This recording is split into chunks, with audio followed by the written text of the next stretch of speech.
Today we are back with some safe exercises to be performing in the postpartum period from about 4 to 6 weeks.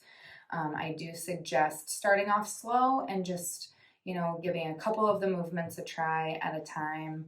And if you have any difficulties with any of them, or any of them are bringing on pain, or you're having challenge with them, to reach out to a pelvic floor physical therapist or a physical therapist that specializes in pregnancy and postpartum.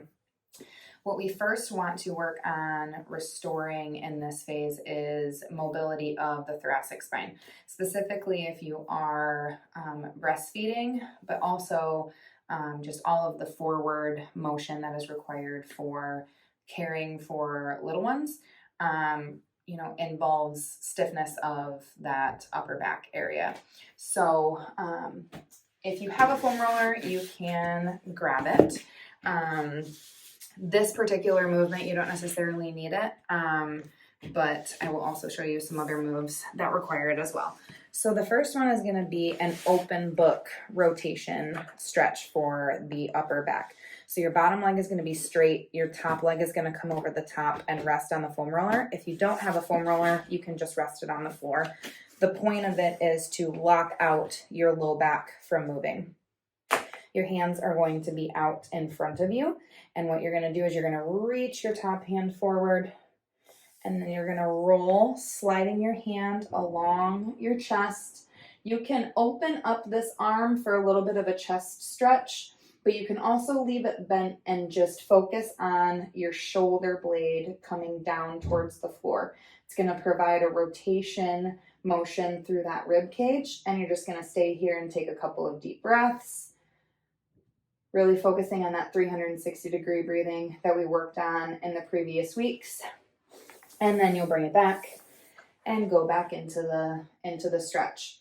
Performing that about 5 to 10 times on each side is going to be helpful. The next series that we're going to do again for that upper back mobility is you are going to lay along a foam roller.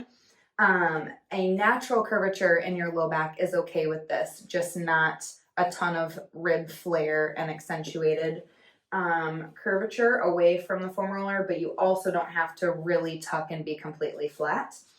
But we're going to just use a series of arm movements to kind of decrease any restriction in that upper back as well. So thumbs up towards the ceiling. You're going to bring both arms up overhead as far as you can go while keeping the rib cage pointed down, not letting the rib cage flare forward.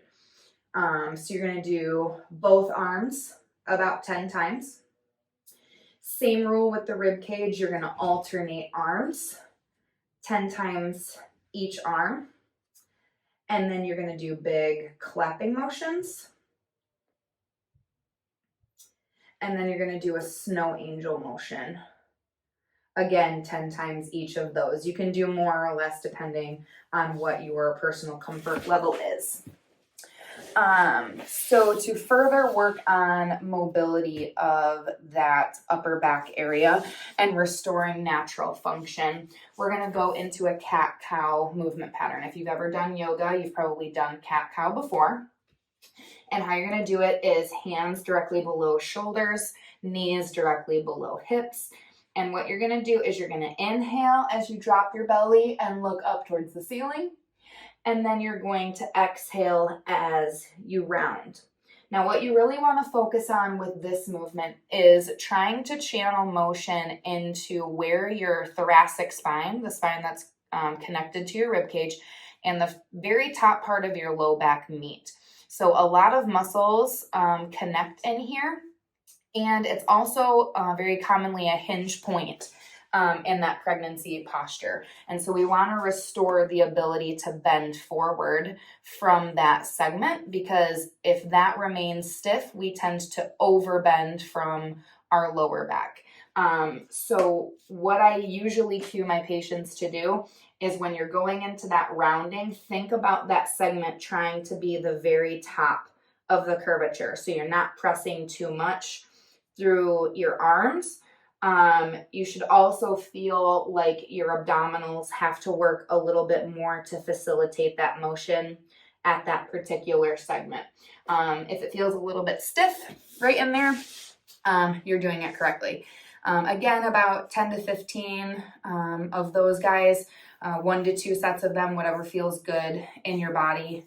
And then we are going to move into making sure that we have enough mobility to properly breathe when we do overhead tasks at home. So again, reaching and putting any of your dishes away, playing the game where you're raising baby up above your head, either a foam roller or something to kind of come underneath your hands, so that you don't have to be in such an extreme overhead motion. Knees are going to be bent. Again, a natural curvature in the low back is just fine. And what you're going to do is you're really trying to keep that rib cage pointed down, and you're just going to work on that 360-degree breathing in this position. And making sure on that inhale, you're not flaring that rib cage forward. If this position is difficult for you, and being able to keep that rib cage pointed down, you can always increase the amount of support underneath your arms. It's also probably indicative of a little bit of lat restriction. And so doing a little bit of stretching to kind of that lat muscle would be helpful as well. And just about like 10 to 20 breaths in this position. You're going to feel your core being slightly activated, which is totally fine. And again, just kind of focusing on the mobility to keep that rib cage and pelvis in alignment when we are doing overhead tasks. And then where you will benefit is carrying that over into daily function, when you're going to do overhead tasks, really focusing on keeping that rib cage over your pelvis and not letting things flare forward when you're doing things up overhead. The next thing that we're going to work on is restoring proper activation to the core system. A lot of times where we see diastasis problems and low back problems and pelvic floor dysfunction is because we create more pressure at the top of our core system than at the bottom of our core system. So we're going to retrain the ability to build pressure in the core from the bottom up. We have to create pressure in the core system to be able to lift things, because that's how we create stability. But when we have that top-down pressure model, it puts a lot more stress on the pelvic floor, contributing to prolapse and leakage and those sorts of things.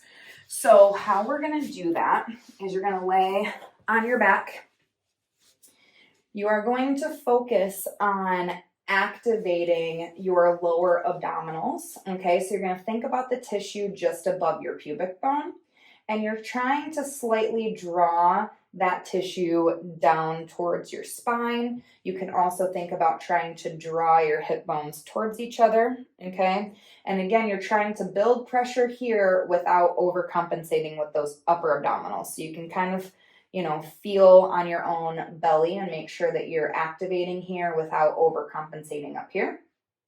Then you're going to focus on activating the middle abdominals by trying to draw that belly button towards your spine.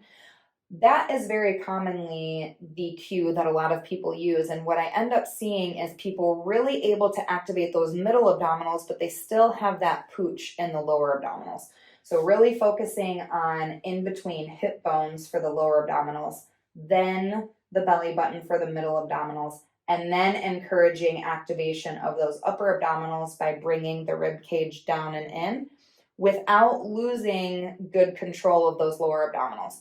So by the time you activate the upper abdominals, you should not be feeling downward pressure into the pelvic floor. You should be feeling a little bit of a lifting motion. And you're just basically going to hold that as you breathe normally. You should be able to carry on a conversation, okay? And then you're going to release. And then you're going to work on bottom up activation, breathing normally, and release. And again, 10 to 15 repetitions of that just to kind of prime the system. Then we're going to move that into an exercise that I commonly use for particularly diastasis correction. And if you aren't sure if you have a diastasis, check the video above. to be able to assess yourself and kind of pay attention to things that you should be looking for when you're doing some of these exercises. So what you're going to do is you're going to create that bottom up contraction. And then what you're going to do is you're going to come up into a head and slight shoulder lift while keeping good control of that abdomen. Things that you want to pay attention to is having any of that doming or bread loafing that we referenced in the diastasis video. If you do have some of that, regress yourself and only lift as high as you can without the doming or the bread loafing taking effect. The next thing that you're going to do is we're going to work on maintaining good core stability while we start to move a limb. And so one of my favorite ways to do that is with a heel slide. Okay, so with this exercise, you're really going to focus on maintaining that bottom up contraction, keeping rib cage and pelvis in the same line. And what you're going to do is you're going to slide a leg out and then slide the leg back in. Kind of the base level of the exercise is just focusing on all of the repetitions on one side to begin with. You can use a furniture slider or a washcloth underneath your foot if you need to kind of make the sliding motion a little bit easier. Then you're going to progress into being able to alternate the motion in between legs. And then I'm going to pull the mat up just a little bit because I'm struggling at that threshold. And then the final progression is being able to slide out and then maintain that position as you switch. Okay, so really working on keeping good control of what's happening in that core as you have asymmetrical movements going on.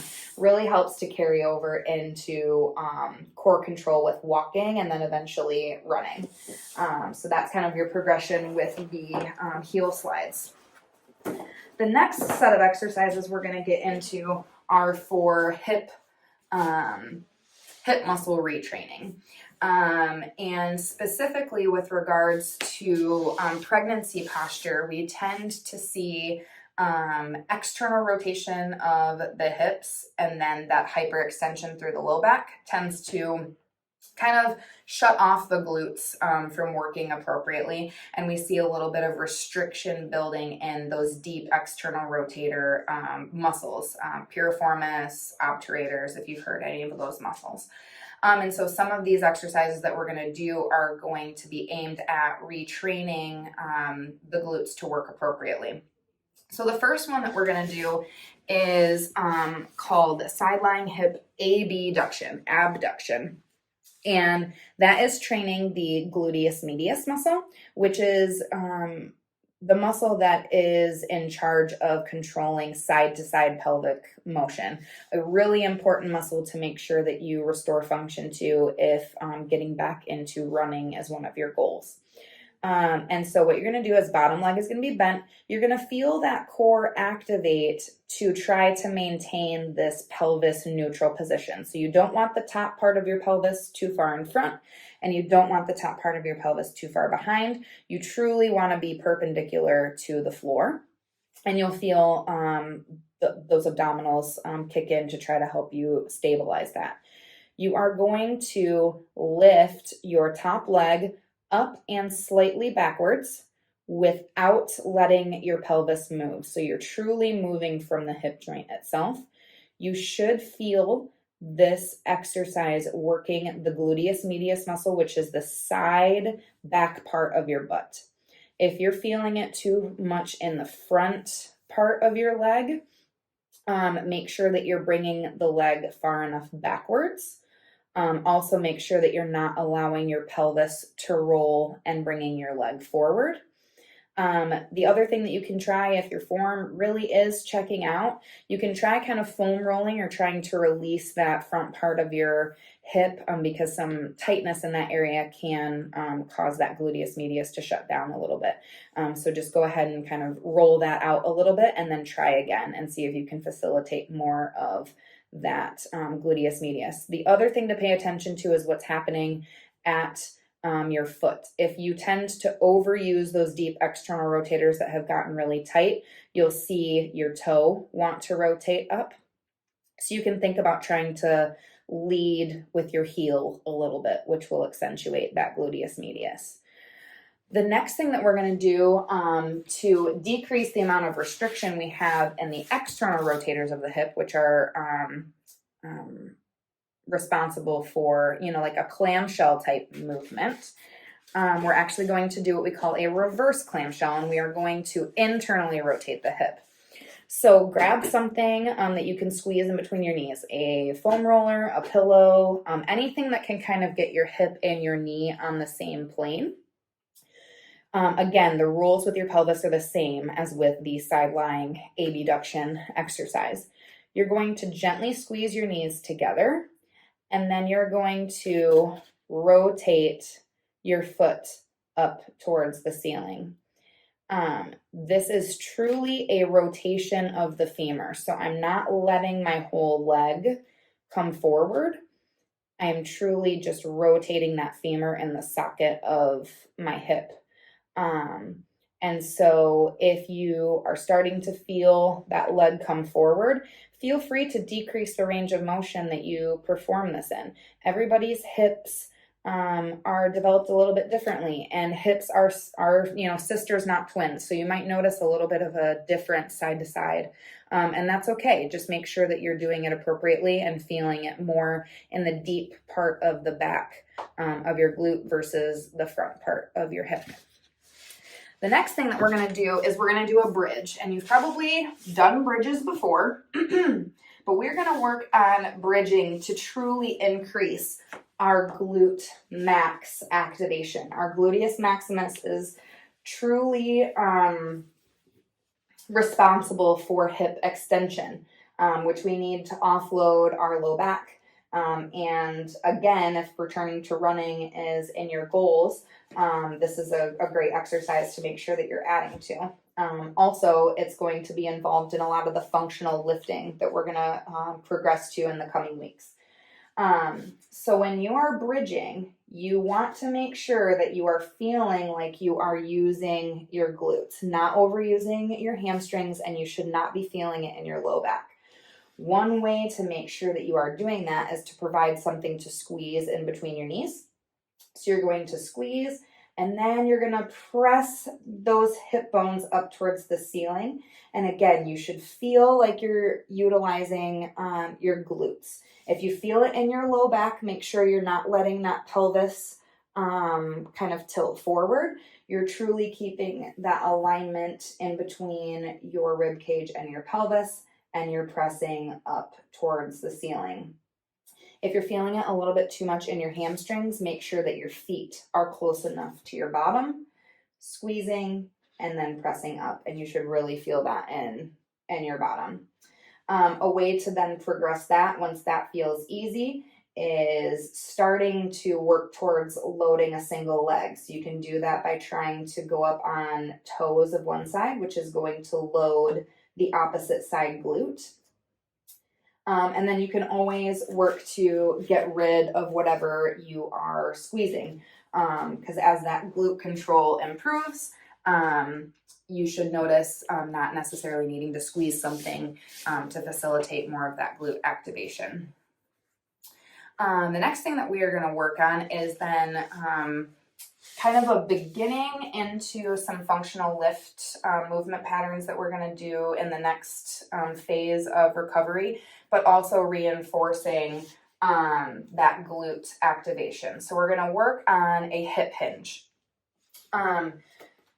So what you want to do is you want to be up in what we call tall kneeling, and you're truly going to hinge from the hips. So you're not allowing yourself to come forward from your back, and you're not just sitting back from your thighs. You are going to shift those hips back towards your heels, and then you're going to press yourself back forward. I'm keeping my rib cage and pelvis in alignment, and I'm coming down, and I'm pressing up. If you're struggling to feel it in your glutes, you can, again, always add something to squeeze in between your knees. You can always add a stick to connect the back of your head and your tailbone and make sure that that is all staying in alignment. And again, 10 to 15 reps of all these exercises, whatever feels good in your body. Caring about more quality repetitions than quantity. And this is not just checking the box. The next thing that we are going to work on is activating some of our stabilizing muscles for our shoulder blades. As we know, we're doing lots of lifting in early postpartum, and true graded exposure is that first child that slowly gets bigger and bigger each week. However, those of us that then still have toddlers to lift, we're tending to load our system a little bit more earlier on in postpartum, and we can see a little bit more symptoms with those second, third, fourth pregnancies and postpartum situations, just because we are required to lift more. And so one way that we are going to work on activating a muscle called your serratus anterior, which supports your shoulder blade from the front, and stability of that shoulder blade helps to decrease risk of injury to the shoulders, but also the stronger that we can be in our upper body, the less load gets put on our core system and less opportunity for that downward pressure. And so one way to work that serratus anterior is you're going to be in a kneeling position. And if this kneeling position doesn't feel comfortable, you can always kneel at the wall. You can always do this exercise in standing. You're just focused on keeping that rib cage and pelvis in alignment. And what you're going to do is you are going to roll out forward, and you're thinking about putting downward pressure through your wrists into the foam roller, and you're thinking about trying to reach through your pinkies, okay? You should feel a lot of activation on this bottom side of your shoulder blade. Try to avoid a shrugging motion because that takes away from that serratus anterior and will increase some of that upper trap tension that you probably have. So really pressing down into the foam roller, reaching through your pinkies to come forward, holding this position, for 10 to 15 seconds, making sure that you're still breathing, and then coming back up. And again, doing 10 to 15 repetitions of these guys. And then when you're going to do lifting or overhead activity, thinking about trying to activate that serratus anterior by reaching through the pinky, keeping the top of the shoulder down is going to be helpful, again, to decrease risk of shoulder issues, upper back issues, but also to decrease the load on the core system itself. So hopefully these were helpful for you, and I look forward to seeing you in the next video where we're going to focus on getting into some functional retraining with hip hinging and squatting and pushing, pulling, and carrying tasks that we do every day as moms, and it's important to make sure that we are activating that core system appropriately. Again, just a reminder to take it easy when you're progressing through these exercises, only doing a couple of them at a time. Use the 4 to 6 week span to really get comfortable with all of them. If some of them don't feel great in your body, wait and try again a little bit later once you've built a little bit more of a foundation. If you're still struggling with some of the exercises from the previous phases, feel free to continue to do those. But the ones that have really become easy, involved in this phase should be a little bit of a progression of those exercises. Listening to your body and paying attention to that postpartum bleeding. If you do have an increase in your bleeding or a return of the postpartum bleeding that has stopped, it's just a sign that you're doing a little bit too much. So back yourself down, get back into some of those basic exercises, and then progress yourself as your body tells you that it's okay. And just know that there are lots of pelvic floor PTs that specialize in that pregnancy and postpartum that are willing to see you and work with you. And so if you're really struggling, feel free to reach out to any of them. And if you're in the Corvallis, Oregon area, I would be happy to see you at Healing Motion Corvallis location. So hopefully these help, and we will see you next time.